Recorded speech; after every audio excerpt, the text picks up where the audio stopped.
Exatamente. Por causa disso, de um irmão que o dízimo dele era tremendo na igreja.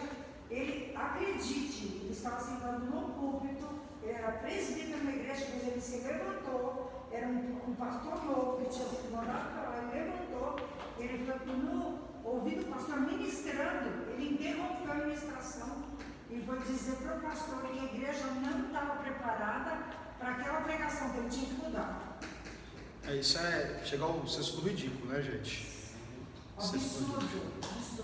Outra coisa, o líder não pode ser um banana e nem pode ter negócio preso com ninguém. Ele não pode estar algemado a alguém. Se não fosse o amor do pastor. Exato. Por causa do dízimo, por causa, enfim, tem várias situações aí que pode estar envolvida. Tem que ser um bolso crente. Bolso crente. Vamos lá. Delegar, empreender. Olha só, empreender é resolver-se a praticar, realizar, fazer, pôr em execução. Líder não pode ser passivo e nem pragmático. O que é ser passivo? Aceitar tudo sem reagir. Ele tem que empreender. Líder tem que ser ativo. Ele não pode ser passivo. Ele está assistindo a situação. Como líder, ele tem a obrigação de intervir.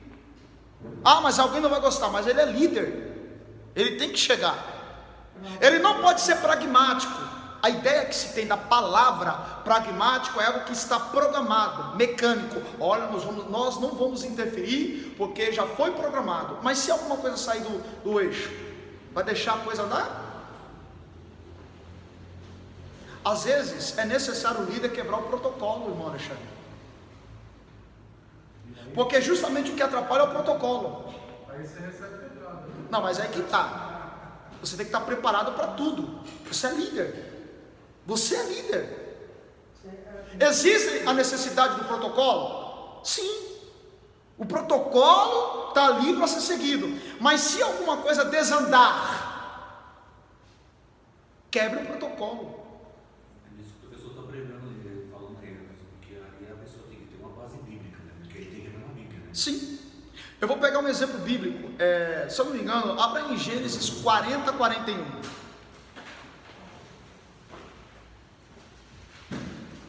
O líder, ele tem uma base bíblica, ele sabe intervir nos assuntos. Sim, direto na Bíblia. Exatamente. Eu vou te dar um exemplo. Se eu não me engano, é Gênesis 40, 41. O que está escrito aí? Não tem 41. Ou é o 41, 40? O que está escrito aí? Tu estarás sobre a minha casa, e por tua boca se governará todo o meu Alguns povo. versículos antes, a Bíblia diz que José é tirado da prisão e ele faz a barba. Procure o texto. Eu acho que é o 14. Vê se é isso mesmo. 41, 14. Então Faraó mandou chamar a José. Olha só. Então, Faraó mandou chamar a José e o fizeram sair logo da prisão. E ele se barbeou e mudou as suas vestes. olha só. Parece um texto aleatório, mas se encaixa bem nessa questão de liderança. Olha só. Faraó, líder do Egito, vai chamar José para interpretar o seu sonho. Vocês conhecem que José interpreta o sonho. E o que acontece? José é colocado como líder, governador do Egito. Só que olha que coisa interessante. Dentro da cultura hebraica que José está inserido, a nação ainda não havia sido formada, mas a cultura, a raiz da nação hebraica, ela começa na família de José, através de Abraão, seu avô, seu bisavô, Isaac, seu avô, e Jacó, seu pai. A cultura hebraica, irmão Alexandre, diz o seguinte: que o hebreu é conhecido pela barba. Hebreu ortodoxo não tira barba, porque a barba no rosto de um hebreu é símbolo de autoridade. Só que José está no Egito, e único, se você estudar a cultura egípcia, O único que poderia ter barba era Faraó, e a barba em Faraó era símbolo de autoridade. Ninguém mais poderia ter barba no Egito.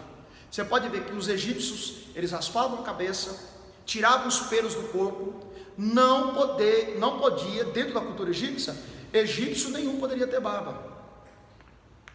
Algumas mulheres até raspavam a cabeça. Por causa de questão de piolhos, né, enfermidades, enfim. Olha que coisa interessante. José, ele está no Egito, sabe disso. Quando ele é chamado da prisão, ele já sabe, porque o comentário que está circulando é que ninguém interpreta o sonho. Ele sabe que Deus vai usar ele. O que ele faz? Abre mão da tradição, quebrou o protocolo, para não perder a bênção de Deus, porque ele vai ser governador.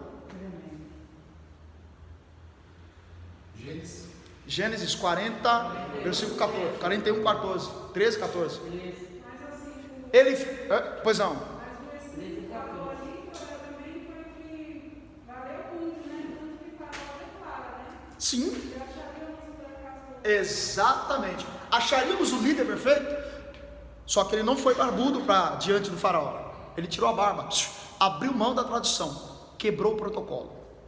Tem uma passagem também sobre Davi, perdão.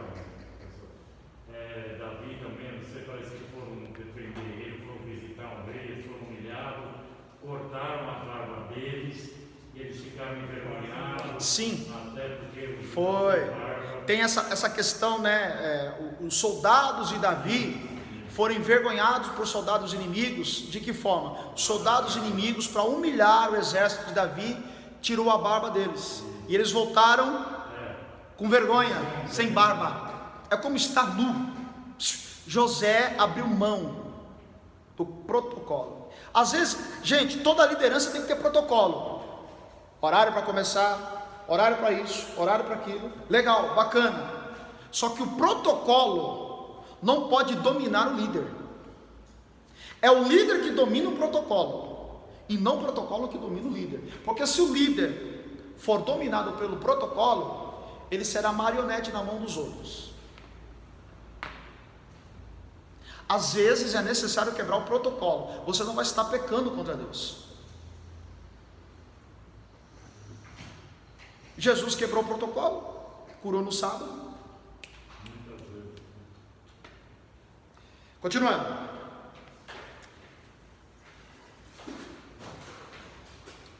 Eu estava falando de delegar, empreender direito. Toda liderança possui o aspecto do direito.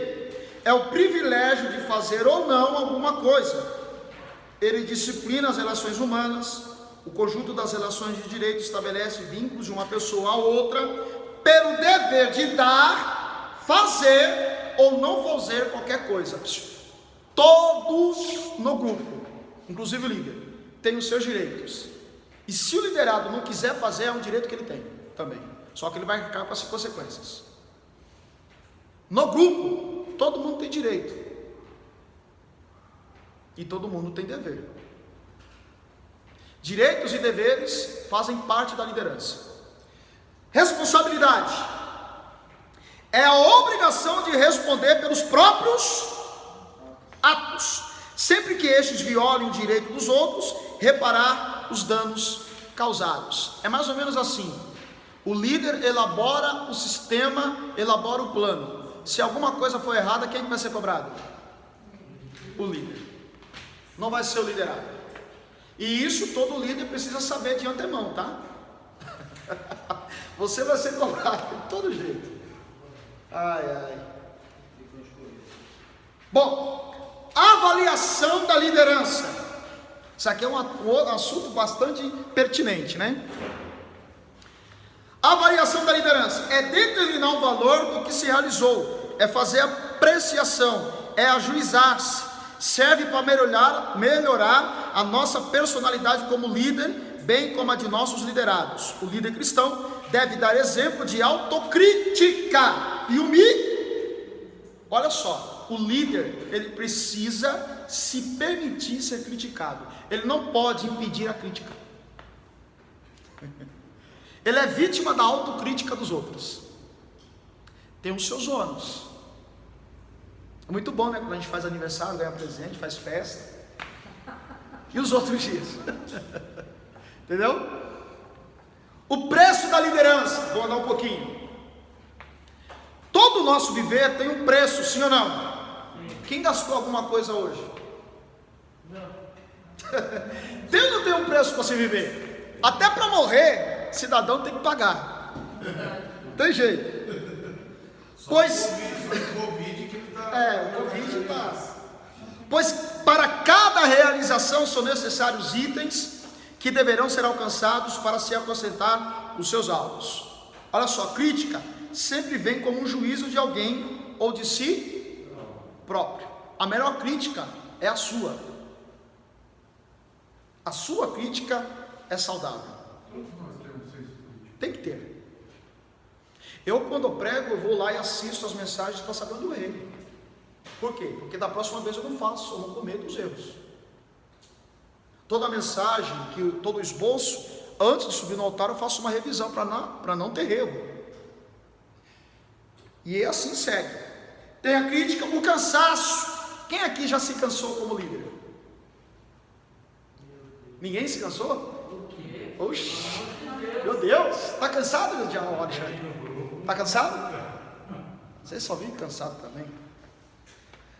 Cansaço.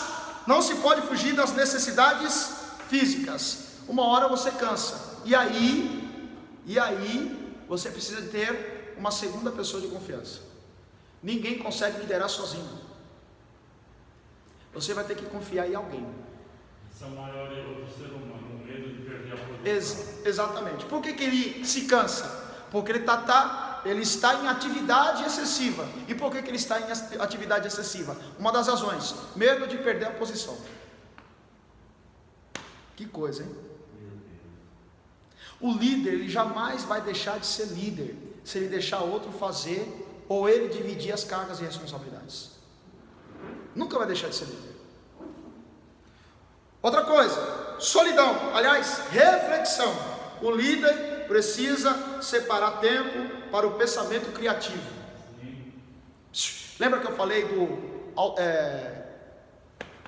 controle piloto automático?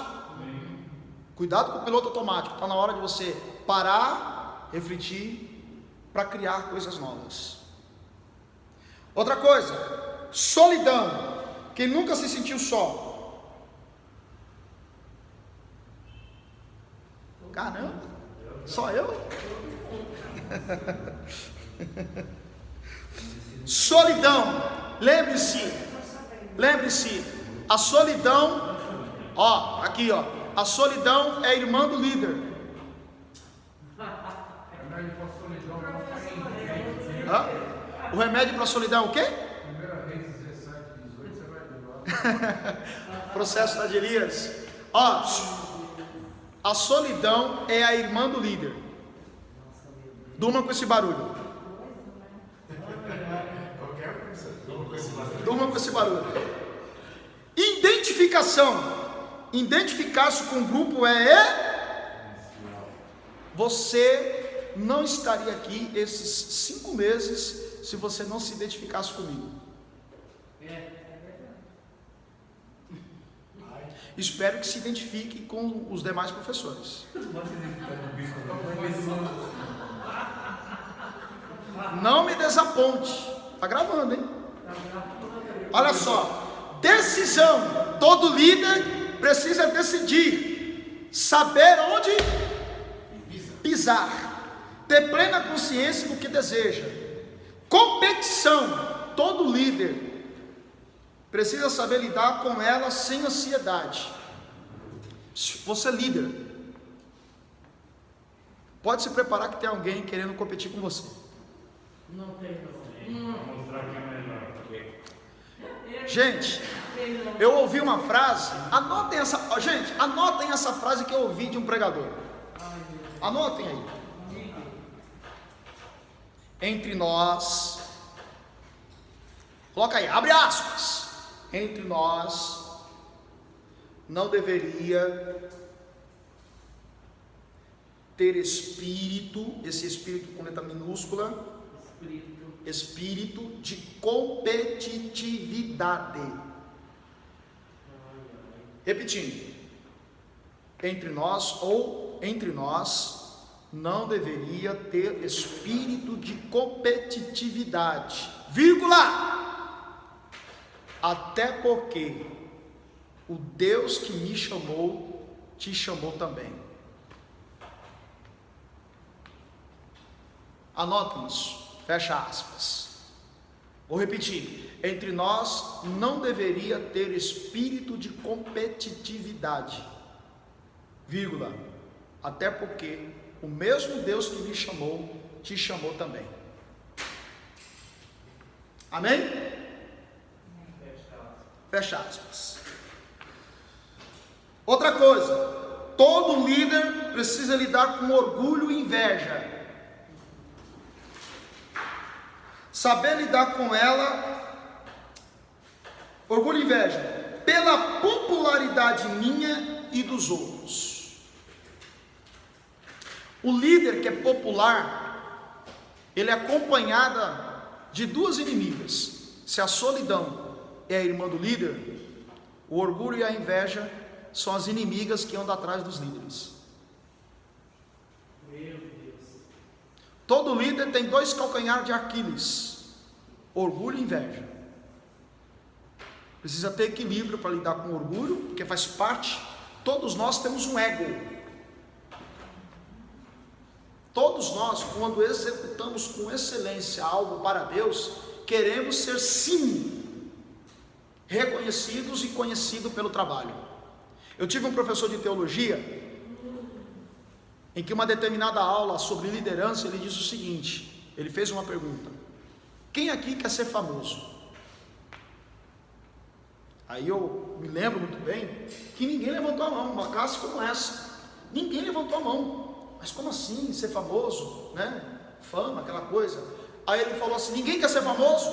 Ele falou assim, pois eu quero ser famoso. Aí, peraí, o professor quer ser famoso?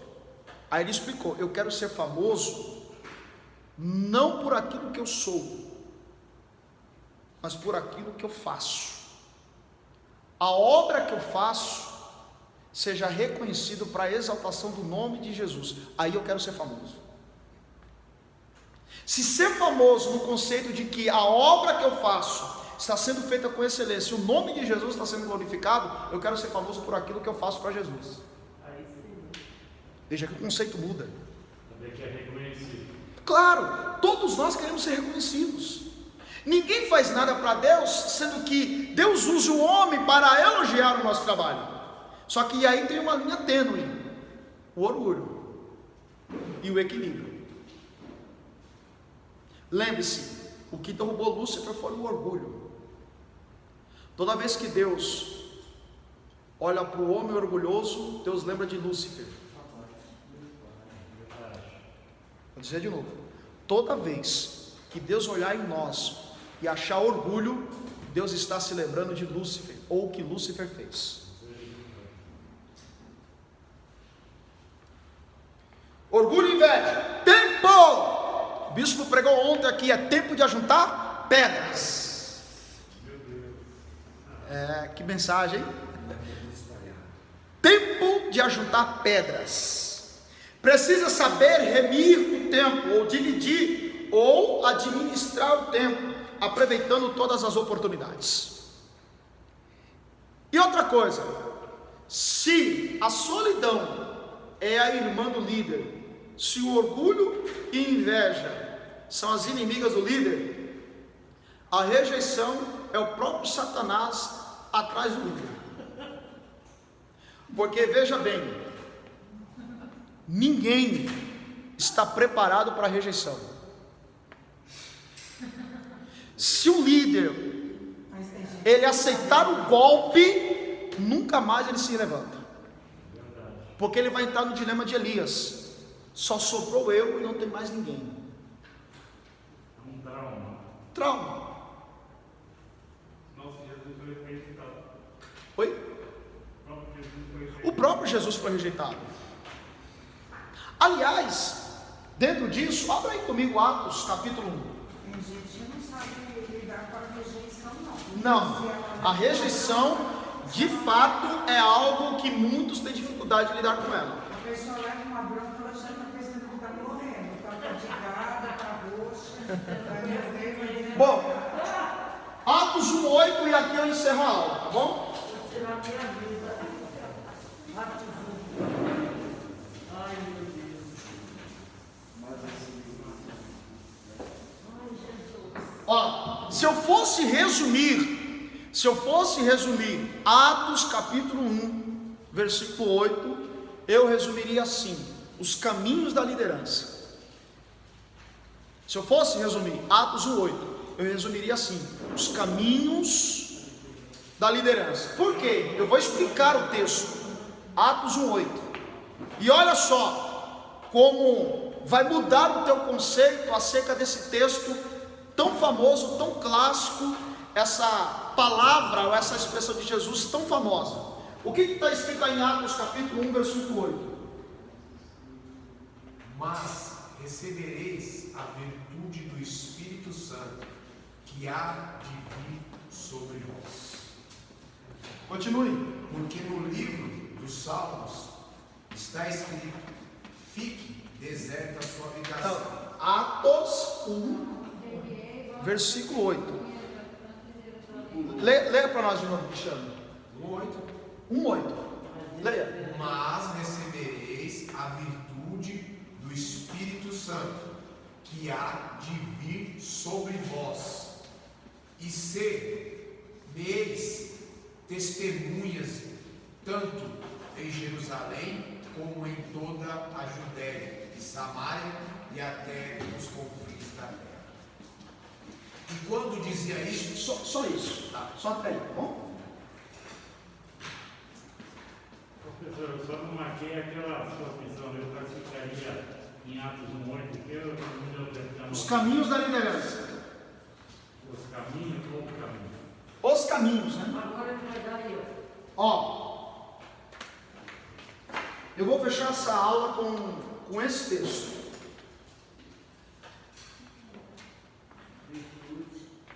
Atos capítulo 1,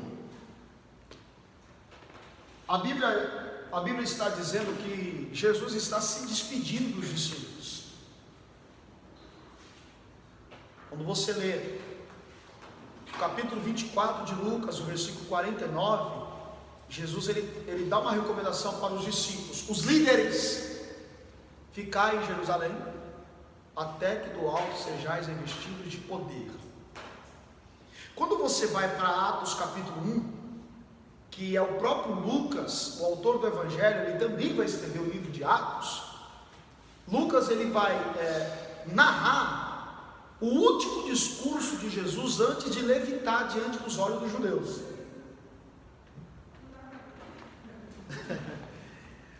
O último discurso de Jesus antes de subir aos céus. Ele vai dar algumas recomendações, mas esse texto vai chamar a nossa atenção pela singularidade e importância do momento. Jesus vai olhar para eles, antes de levitar, e vai dizer assim: mas recebereis a virtude que há de vir sobre vós, e ser-me-eis testemunhas, Jerusalém, aos caminhos da liderança, os caminhos de um líder, Judéia, Samaria e confins da terra.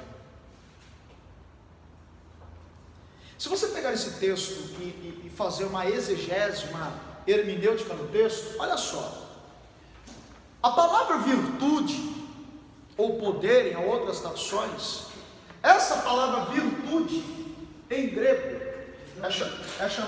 é conhecido como uma palavra chamada dunamis. Dunamis. E dunamis em português é dinamite. Dinamite. Bom, vou fazer uma pergunta para vocês. Eu estou convidando vocês a pensar, tá?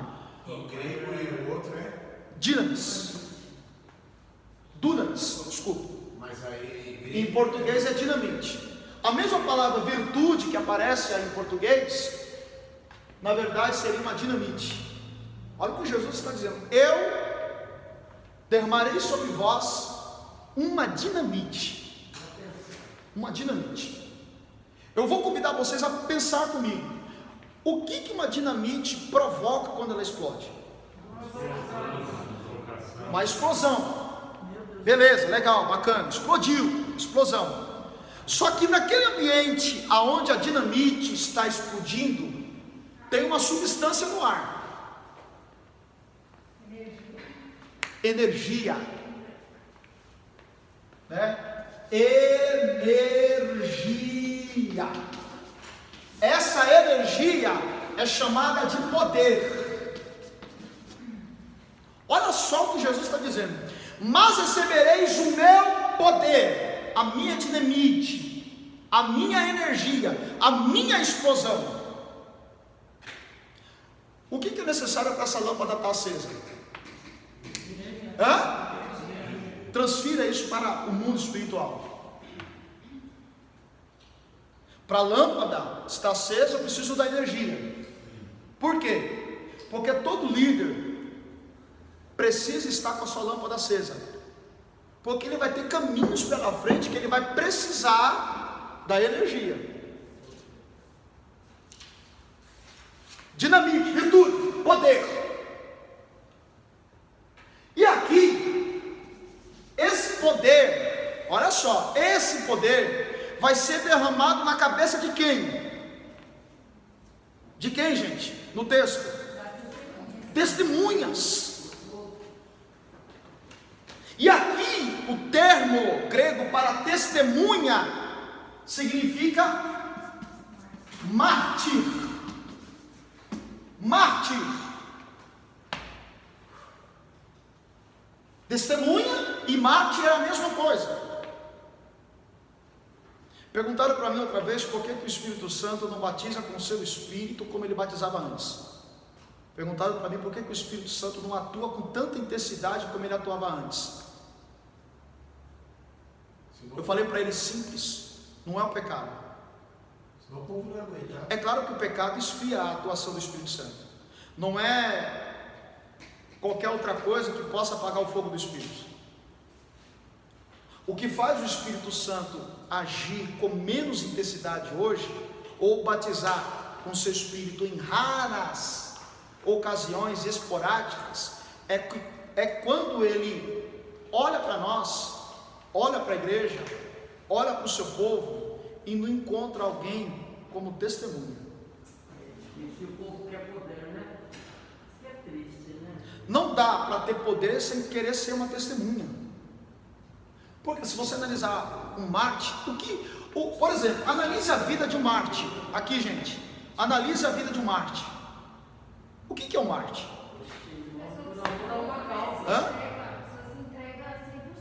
Exatamente. Por exemplo, Tiradentes. Morre por amor a uma causa. Exatamente. Se você for analisar, o Espírito Santo procura pessoas que estejam dispostas a gastarem a sua vida em prol de uma causa, que seja um mártir. O problema é que o Espírito Santo paira sobre a igreja e procura, né? E acha, ou só procura pessoas, ou em determinados lugares procura artistas. Muitos não querem ser testemunhas, querem ser artistas, querem ser conhecidos, querem ter o maior número de likes na sua rede social. Muito triste. Interessante, né? Olha só, a Bíblia diz que quando Felipe encontrou Natanael em João 1, ele olha para Natanael e diz assim: eu conheci o Cristo que Moisés disse na lei. Natanael então vai até a Messias que Felipe está dizendo. Quando Natanael se aproxima, Jesus se antecipa e diz assim para Natanael: eis aí o verdadeiro israelita que não há dolo. Natanael pergunta para Jesus: da onde tu me conheces? Eu te conheço, ou eu te vi debaixo da figueira. Coisa linda, né? Aí eu já expliquei aqui que as figueiras ali eram plantadas em volta das casas para o lazer, para a meditação, e possivelmente quando Felipe disse para Natanael, eu encontrei o Messias, da qual disse Moisés, era como se ele dissesse para Natanael, eu conheci o Messias que nós estudamos em Moisés, quando estávamos debaixo da figueira. Interessante que um outro personagem bíblico tem a ver com a figueira, Zaqueu. Quando Jesus ia passando, o que Zaqueu fez? O que Zaqueu fez?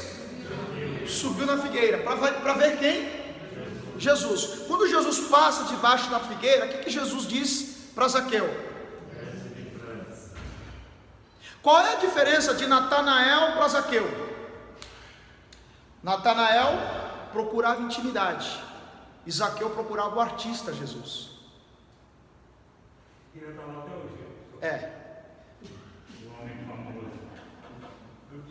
Deus não quer ninguém em cima da figueira para ver o artista passar. Deus quer debaixo da figueira, meditando na palavra.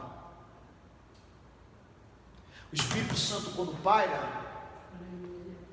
ele procura Natanael, não Zaqueu. Alguém levantou a mão aí?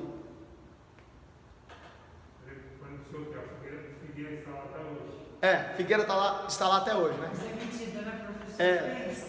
Para quem não sabe, o meu irmão Cláudio, ele esteve em Israel semana passada, o ano passado, e visitou lá esses lugares, e ele está afirmando, claro, evidências que a mesma figueira que Natanael subiu ainda está lá até hoje.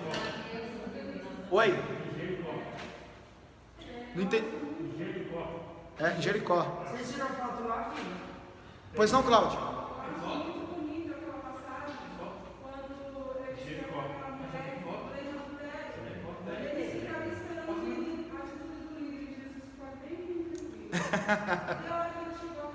Sim. Ali está implícita a sabedoria do líder. Lembra de Salomão? Com aquelas duas mulheres?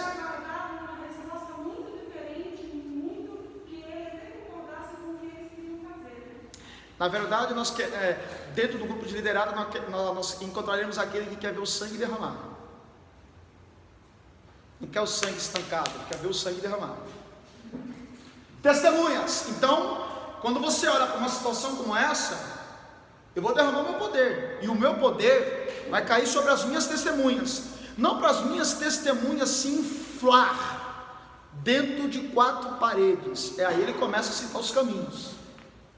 Vou derramar o meu poder, a minha autoridade sobre você, para você executar planos, para você elaborar projetos, para você seguir caminhos. E olha o primeiro caminho que ele cita: Jerusalém. E se ele citou Jerusalém, Judéia, Samaria, é porque ele passou por lá. Por que Jerusalém? Veja aí, João capítulo 1, versículo 11. Ó, Jerusalém, João 1,11. E a gente encerra a aula aqui. João 1,11. 1,11. O que está escrito aí? João 1,11. Veio para o que era seu e os seus não o receberam. Rejeição. Quando você vem a um lugar e você não é aceito, isso caracteriza-se o quê? Eu vim para os que eram, ele veio para os que eram seus, e os seus. Aí, olha que coisa interessante, filho. O Espírito Santo está dizendo: eu vou derramar minha virtude sobre as minhas testemunhas, para eles terem estrutura para aguentar Jerusalém. Porque vão te rejeitar. Jerusalém mata profeta. Ó Jerusalém, quantas vezes eu quis abraçar vocês como a galinha faz com seus pintinhos. Ó Jerusalém, que mata os profetas e os apedrejam. Não é para qualquer um. Só enfrenta Jerusalém quem tem. Por isso que eu tenho muito cuidado com esses crentes que ficam pulando na igreja. Não que pular é errado, eu pulo também, tá?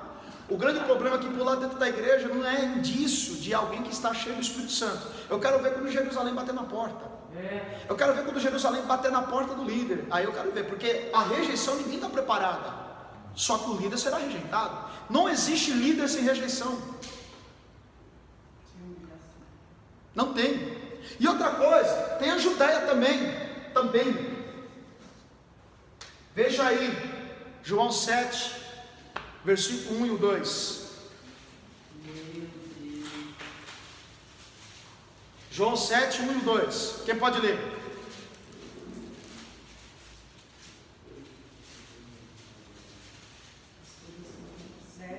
Sete, 1 e o 2. Depois disso, Jesus andava pela Galileia e já não queria andar pela Judéia, pois os judeus procuravam matá-lo. Somente até aí.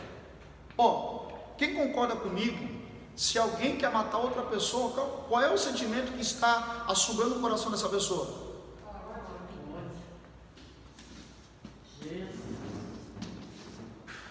Toda liderança vai ser odiada por alguém. E normalmente o ódio está nos olhos da pessoa, que normalmente sorri.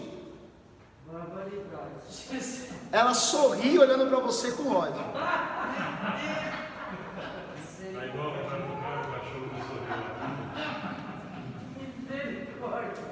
Nós vamos falar nessa matéria que todo líder precisa sim de discernimento espiritual. Olha Samaria, João 4:4. Quem é que quer o legado dele? Vamos lá? Quem quer ser líder?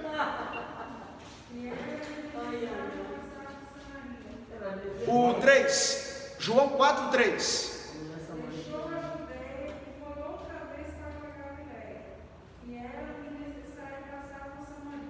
Qual que é o terço que diz assim que judeus e samaritanos não se combinam? Ou não se comunicam? É o 9, desculpe, João 4:9. Disse depois a mulher samaritana: como sendo tu judeu, me pedes de beber a mim, e sou mulher samaritana? Porque os judeus não se comunicam com os samaritanos. Alguém que não se comunica com outra pessoa tem algum motivo, alguma razão. Por que eu não falo com você?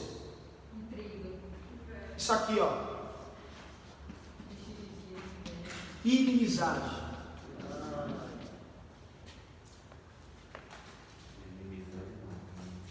Eu já expliquei aqui para vocês. Quem está na Judéia para ir para Galileia, se quiser perder tempo ou ganhar tempo, passa pelo meio de Samaria, mais perto.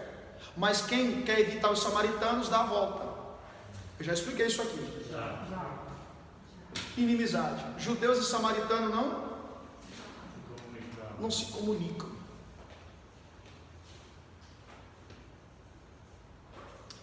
Abra aí João 16:33.